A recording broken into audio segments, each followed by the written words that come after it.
How's it going, everyone? John here, the host of Spear Talk. You might not know this, but before I record an episode, I like to break a sweat. And I do that using the Chop Fit. Over the course of the past year, the Chop Fit has allowed me to lose weight, tone up my body, and feel even more amazing about myself. A feeling that you should all feel about yourselves as well. If you use this code, SpearChop10, you get $10 off your order. Once again, use code SpearChop10 and $10 off your Chop Fit order. It'll change your life. Thank you.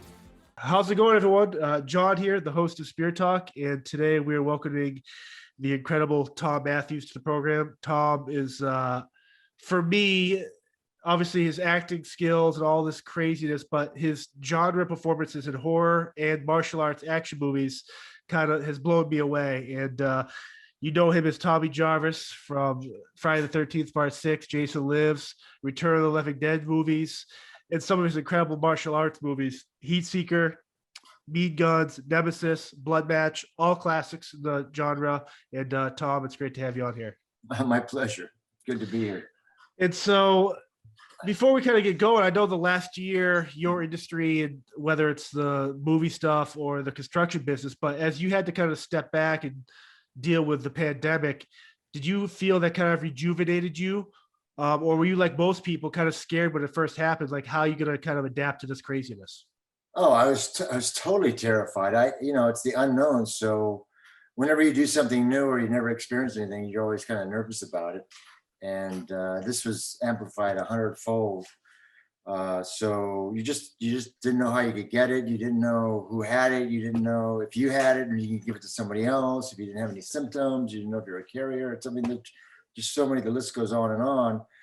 I have gotten my first shot and went to get in the 14 more days to get my second shot, and that gave me kind of some peace of mind. A lot of people I know have had their shots. Some people I know aren't going to get their shots. So to each his own. Most of the people that I know who aren't going to get them are younger, and they could probably outright it. But for me, what it really affected was going to the horror conventions. Those basically just shut down. So Right. that was, that's always fun for me to get out of town, kind of break up my construction life. And then the movie stuff just was dead as well. So if you were an actor and a waiter in LA, you're dead. You're dead in the water. So I was lucky enough to have the construction thing. We were considered essential services. So I was able to get up every day and, wear the mask and stay, Yep. keep our distance and stuff like that. But I was able to get out the door every day and had something to do. So that kept me sane, and didn't go out much on the weekends. Didn't go out at all. Towards the end of it, we started having people over in the backyard and having dinner, Right. sitting around the fireplace and stuff like that. But You mentioned your construction career. It's very interesting because is architecture, that type of line of work, something you've always liked, or is it something you kind of adapted over the time? Yeah, well, when I was younger, I remember I was in the 3rd grade and we made this paper mache thing, and it was a toilet paper roll, and it wasn't paper. You make this thing out of toilet paper and starch, or newspaper and starch, and you design, and then you paint it. And I remember distinctively the moment that the teacher goes, "Oh my God, this is incredible!" And it was like, "Oh, okay, cool." So going forward from then, I guess I always have the artistic bug. I painted oil on canvas, and that's amazing. It's almost like meditation, because I've done things where I'll be working on a piece, and you just get lost. It's for Right. 8 hours. You're not hungry. You're not thirsty. You're just totally into it, and it's an incredible experience. It's even better than meditation. It's creative, and then you go back to it and you think about it and you change it or you add to it or whatever. So that's always been fun. And then what's helped me in my construction business was painting and knowing colors and design and stuff. But also I did a lot of arts and crafts as a kid. So like I'll work in a historical part of the city called Hancock Park, and they'll have a particular crown corbel or something, and yep. I'll make a latex cast of it, and then have a negative, and then make a plaster mold of it so I can duplicate it where we're doing the remodeling and stuff like that. So I like to do stuff adding on where you can't even tell it's been added on. It looks like it was built in the 20s, like in Hancock Park. Most of Hancock Park was built in the 1920s. It was all built big houses for all the executives that lived downtown, and Hancock Park was considered, out there, out in the boondocks, but in a nice area. So, so that's always fun. And yeah, the arts and crafts thing has served me a multitude of times in my construction business. So it's been a lot of fun. It's very creative. I mean, the clients I have are amazing, and most of them you actually did the Ozzy Osbourne house, right, for the television show, one of the seasons, correct? Yeah, we did the first season of the Osbournes, and if you look at the first season, because we were there for 3 months while they were still shooting for 6 months. Right. So if you go back and look at the first episode, you'll see they shot for 6 months. Okay, they just shot everything. Nothing was scripted, blah, blah, blah. So how they made an episode, which was genius on their part, but it must have been 10 editors trying to, if they're talking about the dogs, they'll take a piece from a month into it or in a month and a half, and then jump back to the month and make an episode out of it. So it could have been, the first sentence could have been from the first week, and then the second sentence could have been from the 5th month, and they made it for half an hour. It was genius. But if you go back and look at the first episode, there'll be like a close-up of Sharon, and then it'll cut to Ozzy, and then back to Sharon. And the wall will be a different color because we were there for 3 months painting and finishing up and stuff like that. So, and Sharon was amazing. She's just, I know she's in a lot of hot water right now, but she's still an amazing person, and she has great, amazing taste. It was just great stuff. We cast their daughter's fists in bronze and made him the front door hinges. Oh wow! Yeah, and we cast we all the knobs are everything was goth, right? Even the front door peephole was goth. It was made out of a cross, so you'd have to open it was a cross, and that was all custom made. She brought 3 beautiful boat crystal chandeliers down from England. She brought them over. She had them shipped over, and she turns to me and she goes, "Tom, what do we do with these? What should I do with these?" I said, "Sharon, let me think about that." So I walked around the house, and there was this long ass hallway. I said, "Sharon, come here." I called her over. I said, "Sharon, okay, here it is. The Nina, the Pinta, and the Santa Maria." So they're just kind of like going down the river, just kind of snagging. So that was fun. She also brought over some leaded glass, stained glass of Moses walking down the mountain. They were tall pieces, 2 pieces. They were arched at the top. She comes up to me, she says, "Tom, what should we do with these?" I said, let me think about it. So a couple of days later, I go, "I got it." I said, "We'll make doors out of them, and there'll be the entry to the game room." So I took him to my door guy. We had to triple glaze them because the leaded glass in LA, anything above 18 inches has to be tempered. So these were longer. So we had to put glass on both sides in case someone, walked through it or anything. So, and we made walnut frames and a jamb, and they were the doors to the game room. So that was fun. Love that. She also came up to one time we were there. She turns to me, she goes, "Tom, can we move the pool?" I said, "Sure, Sharon, we can move the pool." Well, you can't really move the pool, but we busted it out. It depending on what city you're in. Sometimes they make you rip it out. Sometimes you can just punch holes in the bottom so the water will drain through and take away 2 feet of it, and then compact it and refill it. And then we moved the pool, and we made a great pool. It had a waterfall and had a beach entry where you just walk into it, and Pebble Tech, and it was really cool. Made a little grotto. So that was really cool. I love that. I mean, it's very creative the way I do it. I mean, I'm lucky, I couldn't get up and go to the 9 to 5 thing in an office. A lot of people do, and God bless them, but it just, I have to be outside and, always putting out fires and stuff. I mean, I used to do a lot of the work. Now it's more like, just creative stuff. I've done almost every trade. I know how to do it. So I recognize people who are better at it than I am, and I hire them. So, right. And I have a crew of about 4 or 5 guys, and we just run around. if the larger jobs, my job is to take care of the job, making sure things getting done. So I have my guys there. It's called project management and stuff like that. So just making sure everyone's there on time and doing their stuff, and tons of paperwork all the time.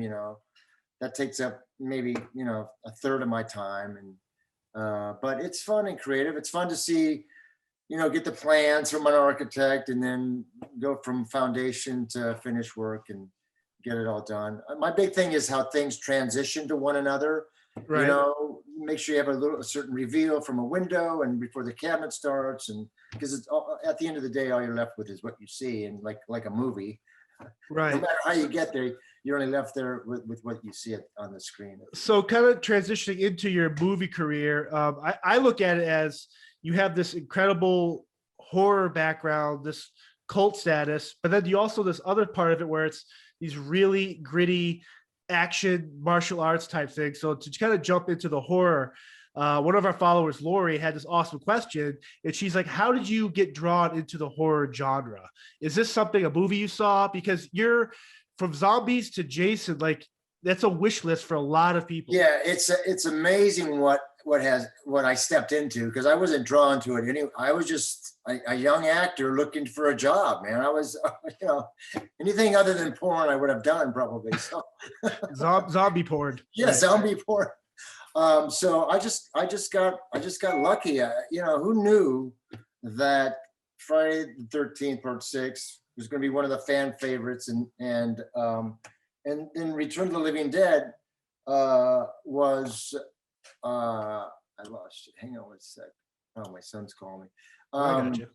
Who knew that Return of the Living Dead was going to become part of pop culture because of what Dan O'Bannon had written and created. I asked people, what do zombies eat? And they'll say, oh, brains. And I said, have you seen Return of the Living Dead? And they'll say, no. I said, well, that's why you think zombies eat brains. It's crossed over. I mean, I'll see it on TV, and they'll have zombies, whether it be real or fake, and they'll be going, brains, everywhere you look. So that's kind of cool. Now, when you film a movie like that, I imagine with all the extras and the practical effects, they are so amazing. Is there a lot of sitting around for you guys in makeup? There's always a lot of sitting around. There's always hurry up and wait, for the most part, unless you're doing like a shooting of 5 or 8 page scene and a lot of dialogue. There's usually a lot of, it's not as glamorous as most people would think. There's a lot of sitting around, and during that sitting around time, you study your lines and you kind of make your choices. And if you're lucky enough and you have an actor and they'll rehearse with you, that's what you try and do. For Return of the Living Dead, that was like my biggest part in a movie that had gotten at the time. And Dan O'Bannon, God bless him, he had us all rehearse for 2 weeks. We ran all the scenes. So it was just like seamless. I mean, off the cuff, whatever, what you think was spontaneous was well rehearsed and choreographed. And a lot of it, when Jimmy Karen and I were working together, because that was most of my stuff was with him. We did ad lib some stuff, and as I did in Friday the 13th, Maggot Head was something I came up with, and now Tuesday is always referred to as Maggot Head. Come see the Maggot Head. He's going to be in the Maggot Head costume, at this convention or something. So that was fun. And then Vinny Gustafaro, the deputy in Jason Lives, he came up with Your Bang. That was an ad lib, and now he's, it's like you can't think of that movie without thinking about Your Bang. Right. Now, the one thing it kind of confused me. This is when I was younger. As Freddy in the first Return of the Living Dead, you come back years later as Joey in Part 2, and so I always thought, man, did he live? But I'm like, there's no way. So how did that kind of bring you back into the franchise? If I did live, I would have been Freddy, and I would have been a zombie, right? Right. So what happened was I was, I've always done carpentry and stuff like that. And I wanted, so that was like my bread and butter, doing stuff. And then I decided, someone suggested, why don't you become an actor? So I said, I started studying. So I studied for 3 years. And then I specifically went to work for Lorimar Productions to get my SAG card. I wanted to do a walk-up. So after about a year and a half, Doris Saba gave me a a walk on not Falcon Crest. Yes. Just rubbing somebody's back. Okay. So that's how I got my SAG card. And what was the question? Sorry. No, we're talking about how from Freddy to Joey, how you ended up playing. Okay, so I was working at Lorimar Productions. So, and I had already done Return of the Living Dead, and there was a guy in International, and I was already talking about, they were already talking to us about doing the sequel, and it was confusing to me too, because everybody died. I mean, you think everybody died, I guess. Right. Come up with a premise where we didn't. This Return of the Living Dead 2 was not it. Right. But so we were already talking about it. Jimmy Karen and I were talking about it, and I knew the guy in the international department of Lorimar because they did films as well. And we started talking. He goes, "I saw your name and you're doing Return." I said, "Yeah." He goes, "You know why you're coming back? Why they're doing you and Jimmy are coming back?" I said, "No." He goes, "The Japanese." Oh, wow. Return 1 was a huge success in Japan. So when you go to make a movie, you have the script and then you sell the rights overseas to get the money to distribute it. So you go to Switzerland, you go to France, everyone throws in a little bit of money to get the rights to distribute it. So when it comes out, they have the movie and they can distribute it wherever they want, however they want. They make as much money or a little money if they mess it up. So the Japanese said, "Yes, we want the rights, but you have to have James Karen and Thom Matthews come back in because we just love those two characters." So that's why we came back in the sequel. Interesting, because it always seems like you guys were not on paper, like the actual narrators, like almost like the backbone for both movies. It was kind of the interactions were very just awesome. Yeah, that scene in part 1 where Jimmy kills himself and puts his wedding ring on the thing. Yeah, that was all his choice. He goes, "Oh, Dan, what if I just..." See, the great thing about Dan too, it was really a collaboration. It's one of my most memorable and heartfelt film experiences of my life, of my career, because it was a collaboration. It was Dan's first directorial debut, and he was nervous. And we talked it all out. He let the actors come up with ideas and stuff. I never heard no. It was always a talk. We would do it, and maybe we could do it. It was never tweaked it a little bit or whatever, but it was always a collaboration. Same thing with Jimmy Karen and I. We came up like this job. That was a line I threw in it at the moment where we were just like insane. Like this job. Are you kidding me? Iconic, right? That was just an honest reaction. You mentioned the portrayal of Tommy Jarvis, and to be in a sequel, a 6th sequel, where it is probably up there with 1 or 2 times the franchise, a great movie. How much of Tommy Jarvis is Tommy Jarvis of you in real life? Funny you asked that question, because when I did that role, because Freddy's a character. Yes. And Freddy has a punk rocker, I had, my hair was long over my ears. I shaved it off, I started becoming attracted to punk rock chicks on Melrose Avenue. It was like, what the fuck's going on? It was like really becoming Freddy. It was like, this is so weird. So Tommy was really close to who I was at the time. It was awesome. I pretty much played myself, or played myself in that role as I would have reacted in that role at the time. Because I consider myself a character. I love character stuff, and I'd be happy in my whole career if I wasn't a leading man, just a character actor. And there's plenty of guys who do very well, and they can go out to dinner and stuff like that. They don't get mauled at right and stuff like that. So. But what's crazy though is that it's creative. It's different characters and stuff. It's just a lot of fun. And you've also done the voice for the video game. You've doing these crazy shorts based on your character. It's kind of like that world. So it must be really cool that people really resonated with your portrayal. Because a lot of times, you took over for Corey Feldman, and other times other movies, whether characters grow out of that role. Yeah. You've made Tommy Jarvis. I was the last guy who portrayed. So, if they would have made part 7, there would have been another Tommy Jarvis. That would have, I don't know, pissed everybody off. It just wouldn't have, right. So I was the last guy. So then they went on to 7, 8, 9, 10, 11, 12. And Tommy had some flashbacks in part 7 of some clips from part 6. So that's how they used my character in that. But when I got involved with Never Hike Alone, the fan film, Yep. 2-minute fan film, and I got involved in a weird way. It's a long story, but I saw half of it because they had already shot half of it. I go, this looks amazing. Let's find out. I talked to the director, writer, Vincent DeSante. I said, let's find out where I can work in. And he had a paramedic, and I said, yeah, it kind of makes sense. So without changing the script too much. So we worked myself in, and then we premiered it at the Telluride Horror Film Festival, which is a great venue, by the way.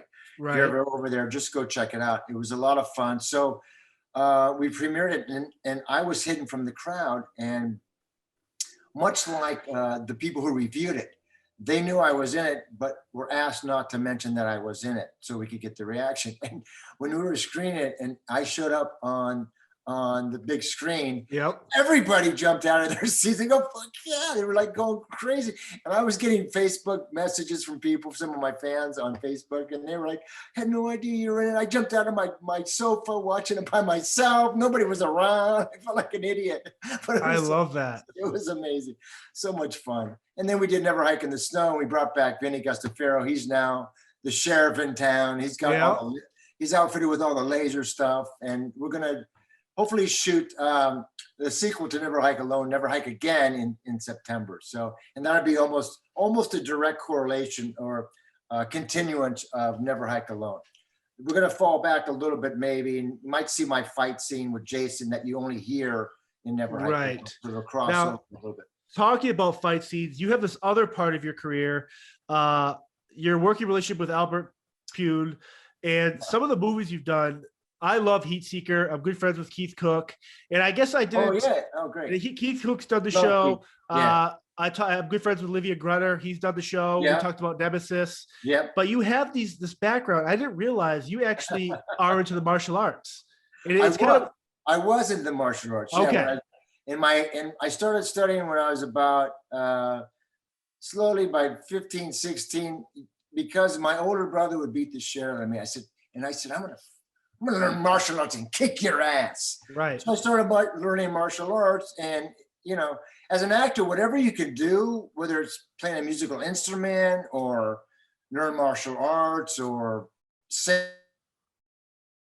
or whatever, that you have talent of, which I recently just sung on a Western that I did. First time on screen song in a Western we shot, I think 2 years ago, came out a year called Warpath. So if you want to see me sing, I said, look, I said to the director, I said, look, I don't sing. And honestly, you don't want me singing. So can we cut it out? And he goes, no, it's really important to the character.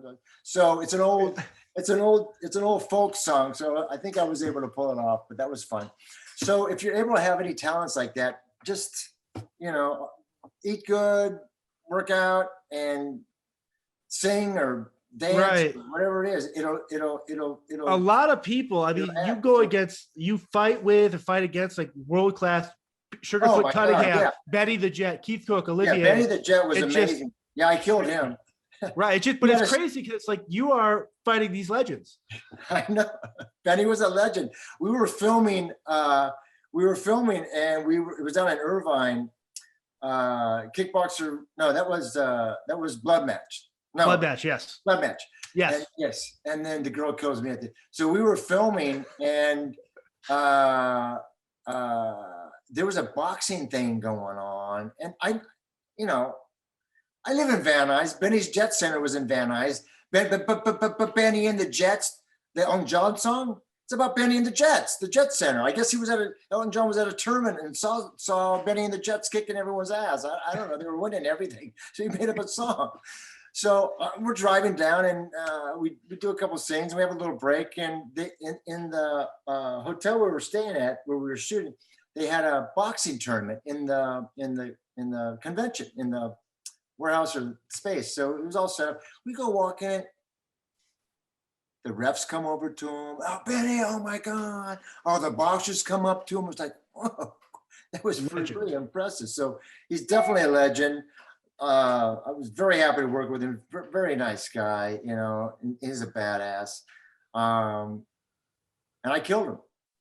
Yeah, it was a great death, honorable death. He had one of his the bigger African American guy. Have a great his Bear. I think his name was Bear. Big guy. He's like 250, 6'2". Yep. I killed him too. But I have a great still. I don't know who took it, but I'm giving him a ridge hand. It's one of these. I catch him in the throat, and he's like, I'm going like this, standing up, and then he is horizontal. It's a great shot. It's like I'm a musician, a magician, because he's like just straight back going backwards. Awesome. Amazing shot. And then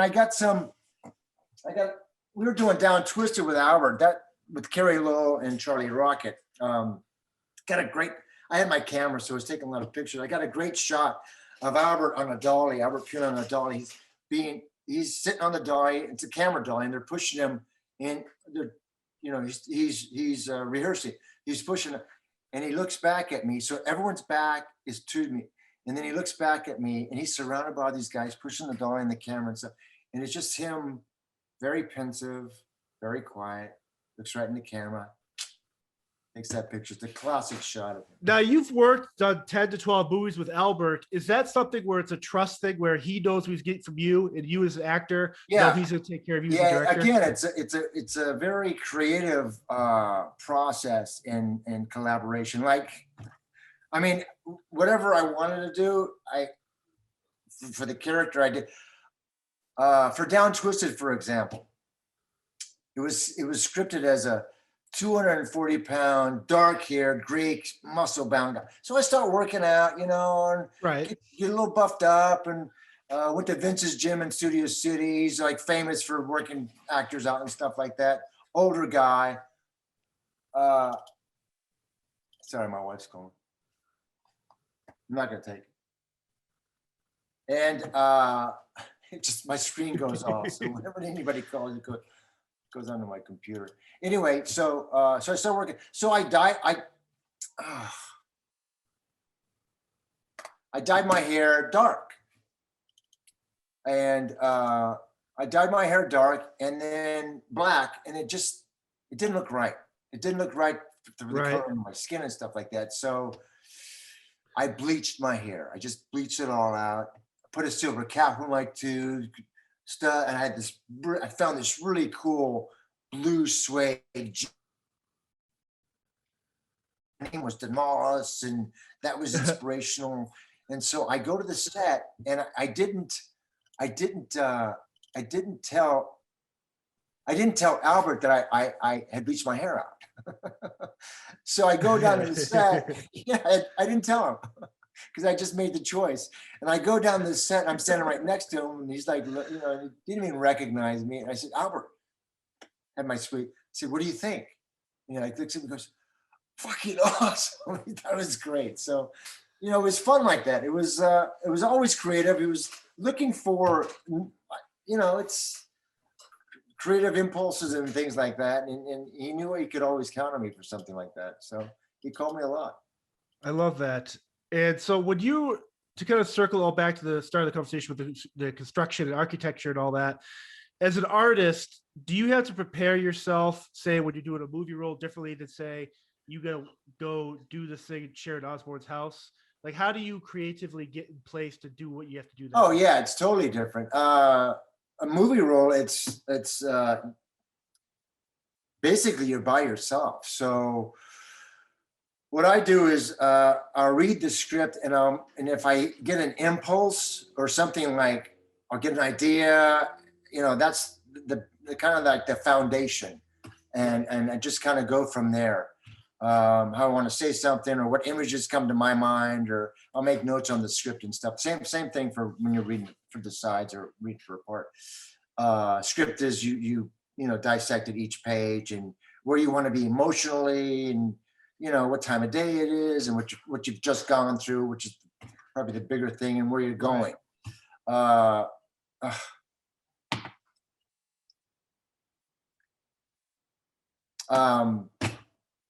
And then for construction, it's creative, but it's more left brain. Acting is more right brain. And then construction more left brain. So, and there's a lot more people involved directly with me because I have to direct them. So I'm more like a director or producer, I guess, in that role. And in the film, I'm just want to help. There's again, it's a very similar it's a very similar process because to me, it's all just a big puzzle. Correct. When you're making a movie, it's just a big puzzle. There's the beginning and you want to the middle and the end. So you just you shoot this scene and you clip it all together, you edit it. With construction, it's a big puzzle. Either you get rid of the puzzle that's there and demolish the house and start rebuilding everything based on, because you have plans. You have a diagram, you have, what it's supposed to look like, and you try to make it better. You use better materials or, whatever. Love that. Basically the same thing. Very creative. Right. Or you have to replace a pool and get rid of it. Yes. So before I let you go, where's some stuff you have coming up, and can people find you on social media? On social media, I have a fan page on Facebook. Yep. And also on Twitter, I'm Thom Matthews 1, because somebody took Thom Matthews, spelled my name, and everyone thinks it's me. Even my friends think of me. I have a friend who likes everything that Thom Matthews is putting out there, but it's not me. And then I have I set up a website because I do a lot of horror conventions now. Not last year, but this year and coming up. ThomMatthews.com. It's got all I call it my horror picture table. So it's all the pictures that I offer at the horror conventions and stuff like that. And some things I can't bring to the horror conventions. And then coming up, we did the Western that's out there called Warpath, and did a horror movie called Killer Therapy, which is really gruesome. The guy who executive produced Never Hike Alone wrote and directed Killer Therapy, Barry J. And it's just, if you're a horror fan, it's really creepy. You're gonna like it. Awesome. I play the father of a disturbed child. It's really cool. And then last year, nothing because of the COVID thing, and got Never Hike Alone, Never Hike Again, and hopefully in September. And I just talking to my manager about 2 offers to do two horror movies. So, awesome. Yeah. Well, it's this is a great. And then doing the conventions, I'm going to do Days of the Dead in Vegas,